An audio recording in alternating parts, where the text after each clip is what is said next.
વાવથરાદના લાખાણી તાલુકાના કેસરસી ગોળિયા ગામે ચોંકાવનારી ઘટના બની છે, જેમાં ધોળા દિવસે મહિલાની હત્યા કરવામાં આવી છે। ગામના શખ્સે જ હત્યા કરી છે, પણ કોણ શખ્સ છે તે માહિતી હાલ સામે આવી છે। પોલીસે આસપાસના સીસીટીવી પર તપાસ માટે લીધા છે। સમગ્ર ઘટનામાં મૃતદેહને પીએમ માટે ખસેડ્યો છે અને પીએમ થયા બાદ મૃતદેહ પરિવારજનોને સોંપવામાં આવશે।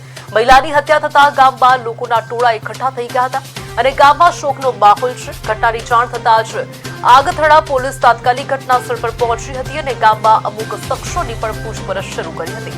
આ બનાવ બાદ ગામમાં ભય અને તણાવનું વાતાવરણ સર્જાયું છે। સ્થાનિક લોકોમાં સુરક્ષાને લઈને ચિંતા વધી છે। પોલીસની ટીમે મૃતક મહિલાના પરિવારજનોની પણ પૂછપરછ હાથ ધરી છે।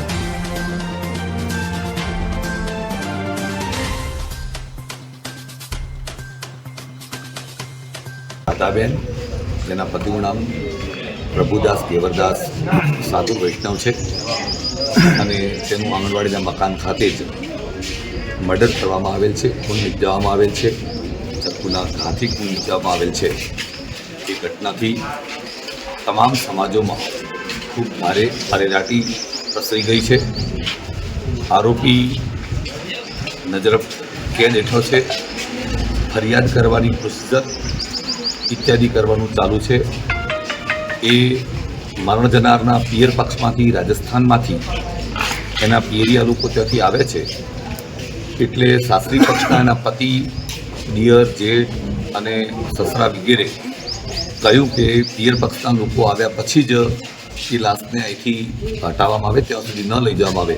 પરંતુ પોલીસનું કહેવું છે કે લાશની ડિવિડિટી અને ડિકમ્પોઝિશન અને ગરમીના કારણે એ ન થાય એટલા માટે અહીંથી પોસ્ટમોર્ટમના રૂમ સુધી આપણે લઈ જઈએ છીએ અને બધા જ આવ્યા પછી બાકીની ફરિયાદ વગેરેની પ્રોસેસર કરવામાં આવશે। આરોપી એક છે, બીજા કોઈ એમાં સંકળાયેલા છે કે કેમ, બીજા લોકો કોઈ આ અંગેનું કાવતરું કરવામાં છે કે કેમ, તમામ રીતે સરકાર ખૂબ કટિબદ્ધ છે। ચૂંટણીના પણ સંજોગો છે અને પોલીસ તંત્ર એકદમ સાબદું છે। પોલીસ તંત્ર ખૂબ સારી રીતે પોતાની કાર્યવાહી નિયમાનુસારની કરી રહેલ છે।